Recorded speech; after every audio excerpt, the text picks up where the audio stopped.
শিক্ষার্থী বন্ধুরা কেমন আছো তোমরা? তোমরা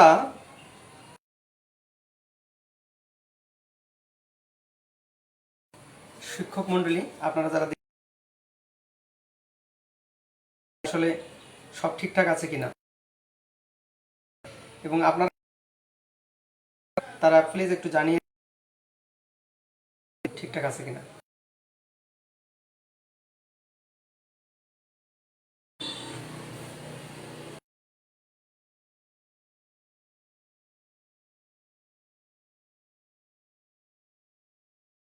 সম্মানিত সুধীবৃন্দু,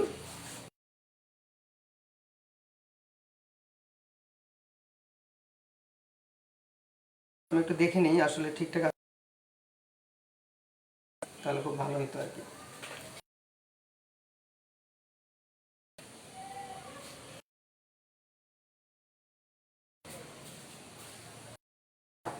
তোমার ওটা দেখো তো নাই ঠিক আছে নাকি? আচ্ছা, তাহলে সম্মানিত শিক্ষক মন্ডলী যারা দেখছেন সবাইকে শুভেচ্ছা জানাই। অভিভাবক যারা দেখছেন যাতে সবাই এই পারে তার জন্য আপনারা ভিডিওটি অবশ্যই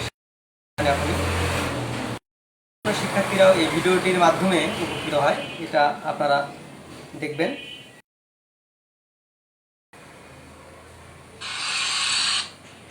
মনে হয় ঠিক আছে, সুবর্ণা দিদি আছেন সাথে। আচ্ছা, ধন্যবাদ। আমার মনে হয় সবকিছু ঠিক আছে, এখন আমরা শুরু করি। সুপ্রিয় শিক্ষার্থী বন্ধুরা কেমন আছো তোমরা? নিশ্চয়ই ভালো আছো। তোমরা তো অবশ্যই জানো যে মাননীয় প্রধানমন্ত্রীর উদ্যোগে প্রাথমিক ও গণশিক্ষা মন্ত্রণালয় এবং পরিকল্পনা ও বাস্তবায়নে ঘরে বসে শিখি ফেসবুক লাইভ পেজ নিয়ে, তারই ধারাবাহিকতায় আজ আমি সঞ্জীব কুমার বর্মা প্রাথমিক বিদ্যালয় প্রাথমিক বিজ্ঞান বই অর্থাৎ পঞ্চম শ্রেণীর প্রাথমিক বিজ্ঞান বই নিয়ে আলোচনা বিষয়ে একটি সুনির্দিষ্ট টপিক নিয়ে আলোচনা। তোমরা যারা এখনো বই নিয়ে সামনে বসনি অবশ্যই বই খাতা কলম সামনে নিয়ে বসো।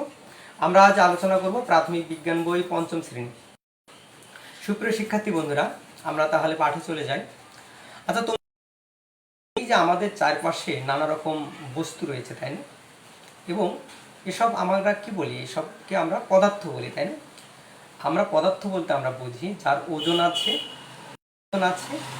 বা জায়গা দখল করে তাকে আমরা কি বলি? পদার্থ বলি। এখন কথা হতে পারে প্রতিটি পদার্থ কি একই রকম দেখতে? প্রতিটি পদার্থ কি গঠন একই রকম? যেমন এটি কি দ্বারা তৈরি? এটি, এই কলমটি, আবার এই চক, এটি কি দ্বারা তৈরি? সবগুলোর গঠন কি একই রকম? এটা যেমন শক্ত, এটা কেমন তেমন শক্ত?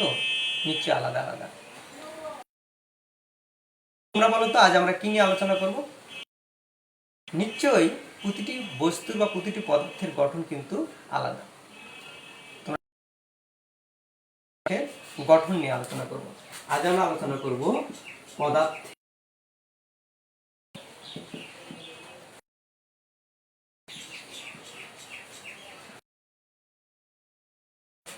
পদার্থের গঠন।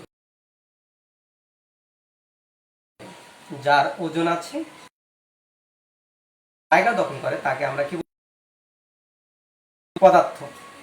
এখন আমাদের চারপাশে কিন্তু যেমন বায়ু বা বাতাসও কিন্তু একটি, হ্যাঁ, বায়ুর ওজন আছে।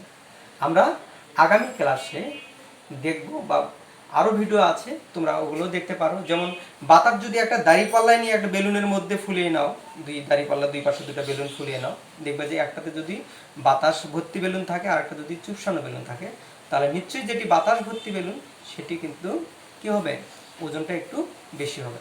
এই সম্পর্কিত পরীক্ষণ আছে, আমাদের বইয়ে দেওয়া আছে। আমরা এটা বায়ু বিষয়ে আমরা পরে আলোচনা করব। এখন বায়ু যে পদার্থ, এরকম সবকিছুই পদার্থ।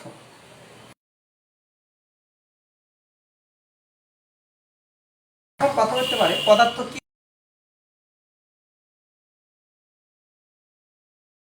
দেখো এখানে 38 নম্বর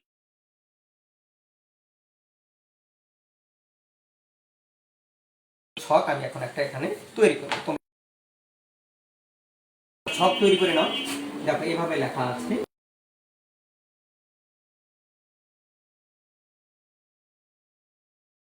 পর্যবেক্ষণের মাধ্যমে গৃহীত সিদ্ধান্ত হচ্ছে বিজ্ঞান। বিজ্ঞানের সবগুলো কাজ পরীক্ষা নিরীক্ষা বা হাতে কলমে করে দেওয়া। একটু শব্দ হচ্ছে, আমি আবার রিপিট করব। যেমন এখানে আছে, প্রথমে কি আছে, প্রথম ঘরে দেখো, তোমরা বইও দেখতে পারো, যেমন এক খণ্ড চক। আমি যদি দ্রুত লিখি, এক খণ্ড চক, তারপর ভাঙা চক,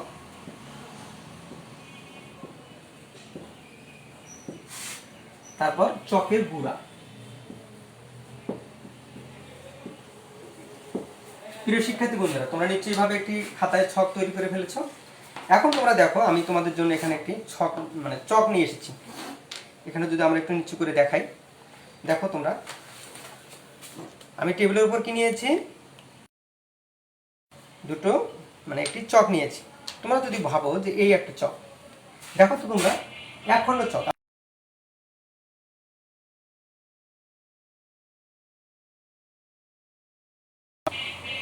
এখন এই চকটাকে যদি আমরা দুই ভাগ করি, আমি হাত দিয়ে কিন্তু ভাঙি, দুটি ভাগ হয়ে গেল, তাই না? এই যে দুটো ভাগ, এই দুটো চক আমি যদি এখানে অঙ্কন করে, দেখো কি হলো, এরকম একটা চক নিয়েছি, চক ভেঙে ফেলেছি, তাই না? এই যে ভেঙে হয়ে গেল চক, দুইটা চক হয়ে গেল, দুইটা আলাদা আলাদা চক হয়ে গেল। এখন দেখো, ভাঙা চককে যদি আবার আমরা গুঁড়ো করি, কি হলো, চকের গুঁড়া। চকের গুঁড়া ছবি যদি তুমি অঙ্কন করো, এখানে দেখো,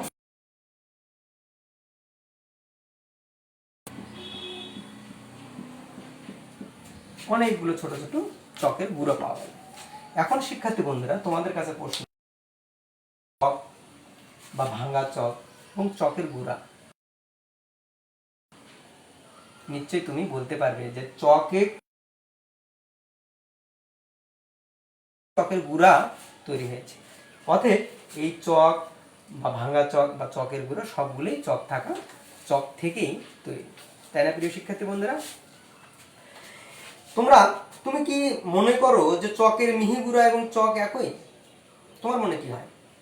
তুমি অবশ্যই কিন্তু বলবে একই। কারণ কি, আমরা কিন্তু পরীক্ষণটি করে দেখলাম যে একটা চক নিয়েছিলাম, চককে আবার ভাঙলাম, সেই চক থেকেই ভাঙা চক তৈরি হলো।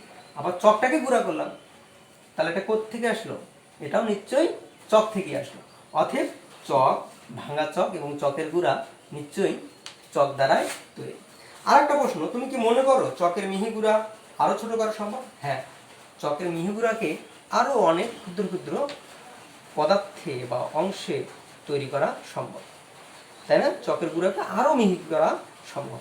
তোমরা নিশ্চয়ই কাজটি বাসায় করে দেখবে, অভিভাবকদের সহযোগিতা নিয়ে, অথবা বিদ্যালয় যখন খুলবে, তোমাদের শ্রেণী শিক্ষক বা বিজ্ঞান শিক্ষকের সঙ্গে সেই বিষয়টি নিয়ে তোমরা আলোচনা করবে, তোমাদের সহপাঠীদের সঙ্গে বিষয়টি নিয়ে আলোচনা করবে, কিন্তু সুন্দর একটা পরীক্ষা তোমরা করতে পারো, তাই না?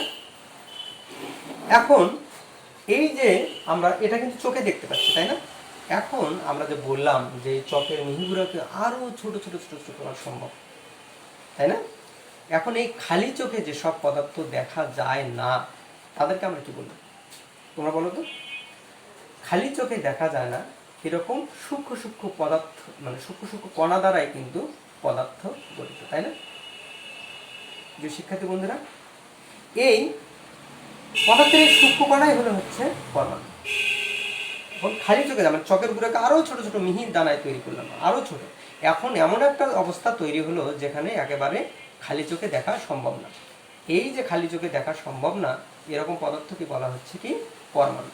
এবং এক বা একাধিক পরমাণুর সমন্বয়ে কি তৈরি হয়, বা সমষ্টি হচ্ছে অণু, এবং অসংখ্য অণুর দ্বারা তৈরি হয় হচ্ছে পদার্থ বা কণা।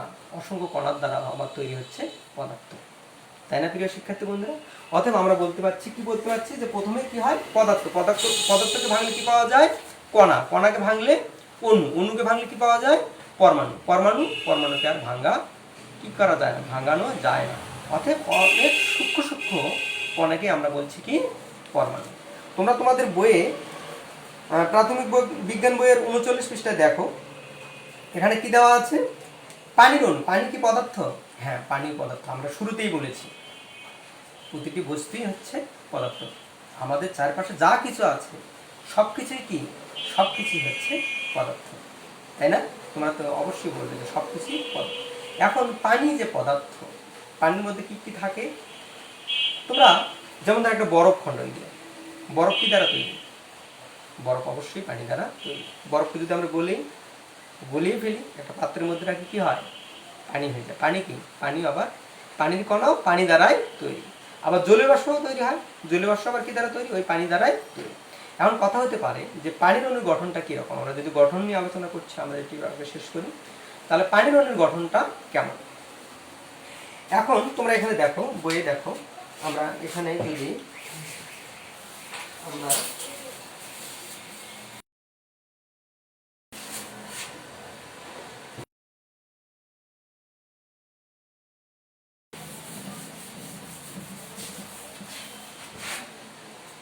আমরা ধরে নিলাম এটি হাইড্রোজেন পরমাণু, সাথে সাথে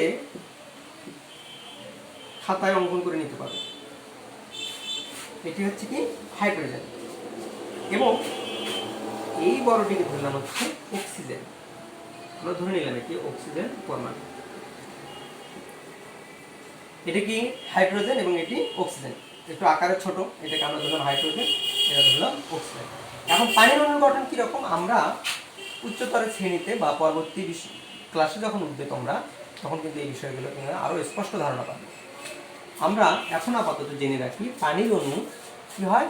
পানি হাইড্রোজেন এবং অক্সিজেন দ্বারা গঠিত। আমরা জানি হাইড্রোজেনকে যদি আমরা এইচ দ্বারা প্রকাশ করি, অক্সিজেনকে কি দ্বারা? ও দ্বারা। এটা হচ্ছে অক্সিজেনের প্রতীক হচ্ছে ও, এবং হাইড্রোজেনের প্রতীক হচ্ছে কি? এইচ। এখন প্রতীক মানে তার নামের সংক্ষিপ্ত রূপ আমরা ধরে নিলাম অক্সিজেন, ও বোঝা যাচ্ছে কিন্তু, তাই না? এটুকু জানলেই হবে। হাইড্রোজেন এইচ, তাই না? অথবা এটি হাইড্রোজেন, এটি অক্সিজেন। এখন কথা হতে পারে, আমরা বলেছি কি এক অণু পানির মধ্যে কি থাকে? 2 পরমাণু হাইড্রোজেন এবং 1 পরমাণু অক্সিজেন, তাই না? এটি ধরলাম কি অক্সিজেন, এবং কয়টি হাইড্রোজেন থাকে? 2টি, তাই না? অর্থাৎ এটি কি? এটি হচ্ছে অক্সিজেন পরমাণু, এবং এটি কি? এটি হাইড্রোজেন,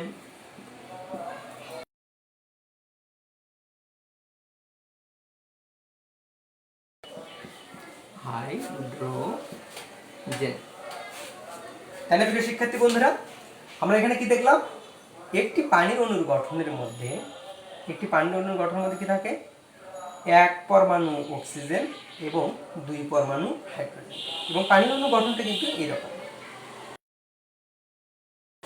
তোমরা বইয়ে দেখো, বইয়ের ছবি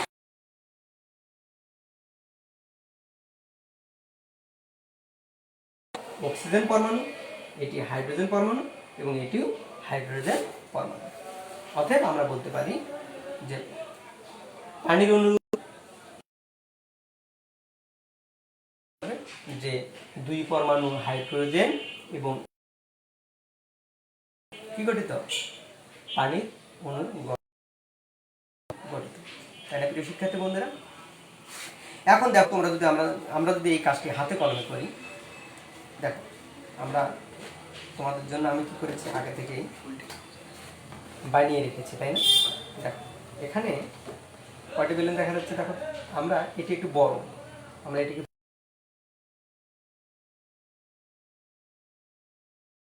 যে ও, অথবা মনে রাখার সুবিধার্থে মনে করলাম যে এটি অক্সিজেন, এবং এটি কি হাইড্রোজেন, এবং এটি কি? এটি হচ্ছে, দেখো তোমরা, অক্সিজেন, এটি হাইড্রোজেন, এবং এটি, অর্থাৎ একটি মধ্যে একটি অক্সিজেন পরমাণু এবং একটি হাইড্রোজেন পরমাণু কি করে? অবস্থান।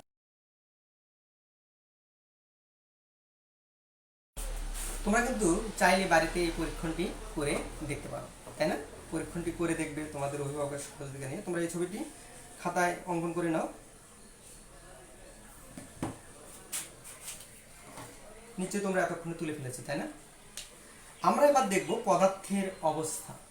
এই যে একটু আগে বললাম যে পানি, তারপর বাতাস, এরকম নানা কিছু, সবকিছু দিয়ে সবকিছু হচ্ছে পদার্থ। পদার্থ কাকে বলেছিলাম আমি মনে আছে? আমরা বলেছি যার ওজন আছে, যে জায়গা দখল করে বা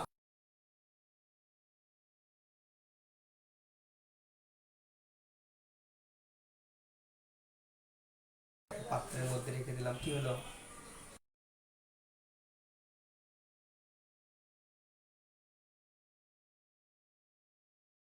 সেটা এবার কি হবে?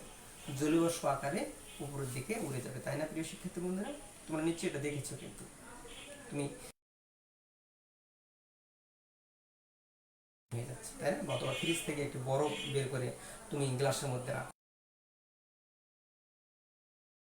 চাচিরা বা আন্টিরা তারা কিন্তু সবাই, অথবা তুমিও রান্না করার সময় পাশে যদি কখনো বসে থাকো, দেখবা আমরা যদি পানির নিচে ধীরে ধীরে তাপ দিই, পানিটি আস্তে আস্তে উড়ে যায়। অথবা ভাত রান্না করার সময় দেখবা ভাতের উপরে মানে ঢাকনা যেটা দেওয়া হয়, ওই ঢাকনার নিচে কিন্তু ছোট ছোট পানির বিন্দু জমে থাকে। এখন কথা হতে পারে পানির বিন্দুগুলো কোথা থেকে আসলো?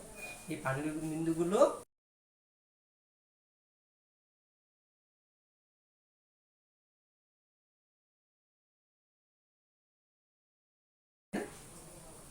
এখন কথা হচ্ছে বরফ, পানি, আবার জলীয় বাষ্প, এগুলো কি? এগুলো সবগুলোই কিন্তু পদার্থ, তাই না? এখন এই পদার্থ কি দ্বারা তৈরি?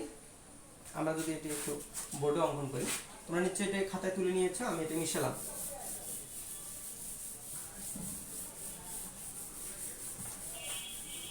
দেখো যে আমরা কি বললাম, আমরা একটু আগে বললাম যে আমি একটা কি নিলাম, পাত্রের মধ্যে কিছু বরফ নিলাম। এটি কি? এটি হচ্ছে বরফ।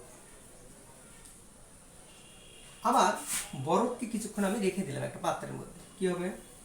নিশ্চয়ই বরফটি গলে ধীরে ধীরে কি হয়ে যাবে? তরল, তাই না? অর্থাৎ পানি, তাই না প্রিয় শিক্ষার্থী বন্ধুরা? পাত্রের মধ্যে নিয়ে ধীরে ধীরে নিচে কি দেই? তাপ দেই। আচ্ছা দিলাম তাপ, কি হবে? তখন এই পানিটি আস্তে আস্তে কি হবে? ধীরে ধীরে জলীয় বাষ্প,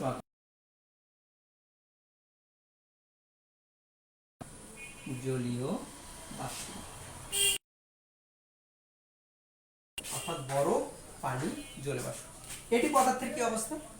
এটিকে আমরা বলছি পদার্থের কঠিন অবস্থা। অর্থাৎ কঠিন পদার্থে কি থাকে? সুনির্দিষ্ট আয়তন থাকে, যে পাত্রে রাখা হয় সেই পদার্থের কঠিন অবস্থা। এটি পদার্থের কঠিন অবস্থা। এটি কি পানি? এটি পদার্থের তরল অবস্থা, এবং এটি হচ্ছে জলীয় বাষ্প বা বাষ্পীয় অবস্থা।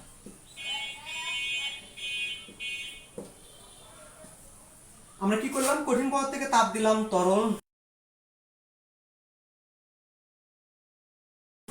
এই যে কঠিন, তরল এবং বায়বীয়, এই যে পদার্থের কণাগুলো বা পদার্থ, এই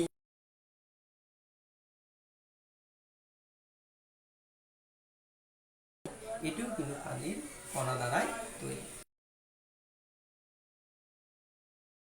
করে নাও। এখন বরফের কণাগুলো কি থাকে? বরফের কণাগুলো কিন্তু কি থাকে? খুব বেশি কাছাকাছি থাকে, তাই না? এই যে বরফ থেকে পানি, পানি থেকে আবার জলীয় বাষ্প, এই যে পদার্থ, একই পদার্থের তিনটি অবস্থা, এটি তার কিসের উপর নির্ভর করে? অবস্থাগুলোর পরিবর্তন হলো কেন?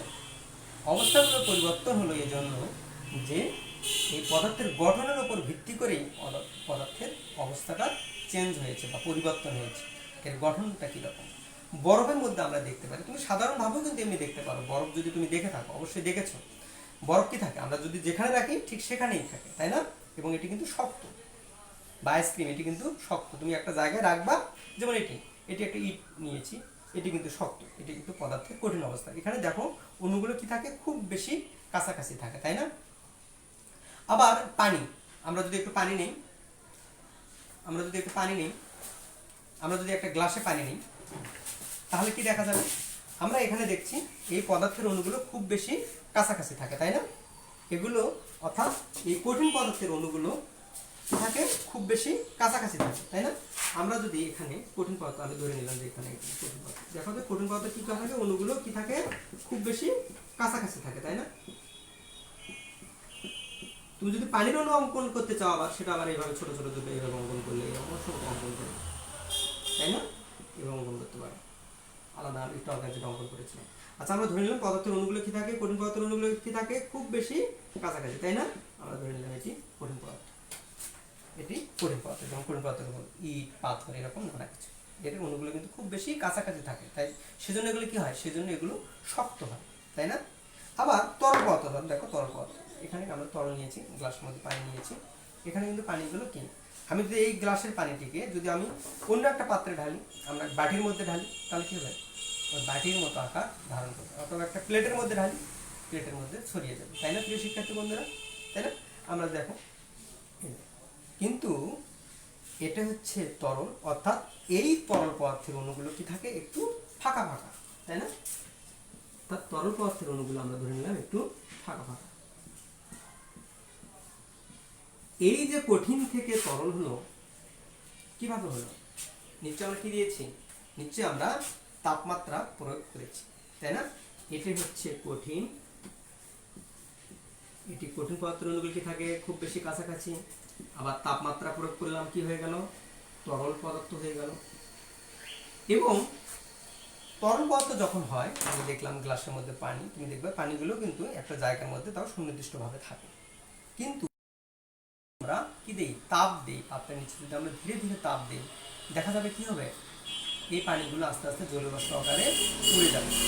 এটি পদার্থের কি অবস্থা, এটি পদার্থের বায়ু অবস্থা, অর্থাৎ এই অণুগুলোর মধ্যে কিন্তু একটু হলেও আকর্ষণ আছে, কঠিন পদার্থ আকর্ষণ আছে বিধে খুব বেশি কাছাকাছি, অর্থাৎ তারা কিন্তু সব, এদের মধ্যে একটু আকর্ষণ আছে, কিন্তু এরা কি হয়, একটু ফাঁকা ফাঁকা, সেজন্য এরা নড়াচড়া করতে পারে কমপক্ষে। কিন্তু বায়ু পদার্থের বেলায় আবার কি হয়, বায়ু পদার্থের বেলায় আবার সেই পানির কণাগুলো একেবারে এদের মধ্যে আকর্ষণ শক্তি এত কম, এরা এলোমেলোভাবে ছুটে বেড়ায়, তাই না? জলীয়বাষ্প, এখানেও কিন্তু অনেক জলীয়বাষ্প রয়েছে, উড়ে বেড়াচ্ছে, আমরা দেখতে পাচ্ছি, আমরা কিন্তু দেখতে পাচ্ছি না, কিন্তু আমরা কিন্তু এটা পরীক্ষণ করতে পারি। আমি অন্য একটি ক্লাসে তোমাদেরকে এই পরীক্ষণটি দেখাবো, যেখানেও জলীয়বাষ্প রয়েছে।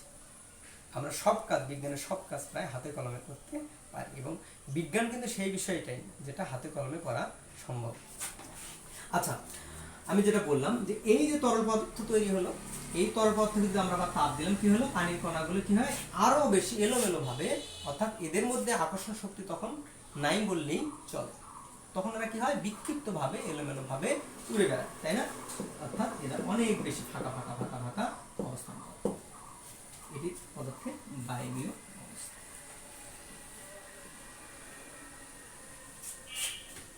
অতএব আমরা কি বলতে পারি, তোমরা শিক্ষার্থী বিন্দু, প্রিয় শিক্ষার্থী বিন্দুরা, তোমরা এই চিত্রটি খাতায় অঙ্কন করে নাও। এটি পদার্থের কঠিন অবস্থা, কঠিন পদার্থের অণুগুলো কি থাকে, খুব বেশি কাছাকাছি থাকে, তাই না?